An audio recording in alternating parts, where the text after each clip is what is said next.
Kenya's had a long history in terms of hosting refugees.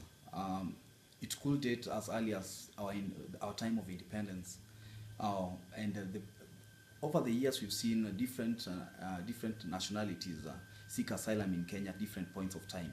We will start with as early as the 70s and the 80s during the struggles in Uganda. We had so many Ugandans coming in to seek asylum in Kenya. We saw the early 90s where we had an influx of both Ethiopians and Somalis coming in when the regimes in Ethiopia and Somalia changed at some point. We also had Rwandese coming in the 1994 period after the genocide. And over the years, the Congolese have also been trickling. Since 1998 to date, we still have Congolese coming in.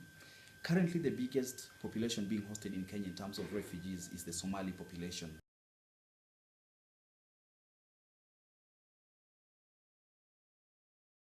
We have populations like, for instance, the Somalis, the Ethiopians that have stayed in Kenya for periods of longer than 20 years. We have children who've been born within the camps or within the urban areas. They've gone to school, they've gotten married. So we are talking about probably a second generation setup of refugees over the period that Kenya has been hosting refugees.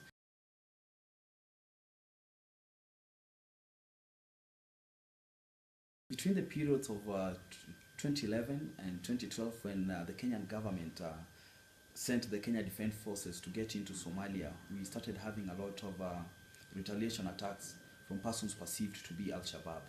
And that period basically led to securitization of the asylum process, where Somalis have actually been branded to be in cahoots or to be sympathetic to the Al-Shabaab activities.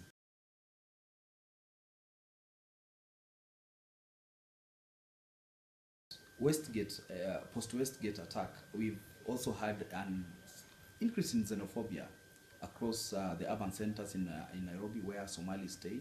Immediately after the attack, we were able to do a lot of monitoring work and legal intervention, where we were able to provide assistance to about 900 refugees and asylum seekers who were arrested during the period, either because they were transiting from Nairobi to another town without documents, or just the operations that were happening within the Somali hosting areas within Nairobi, and particularly majorly Isili area. We look at asylum issues and refugee issues from more of a security and protection angle for Kenyans than for the refugees themselves. It's also an opportunity for us to interact with the parliamentarians and maybe make them understand the reasons behind refugee protection and asylum procedures as internationally provided for, and that we, as a country, we may not be able to just close our borders.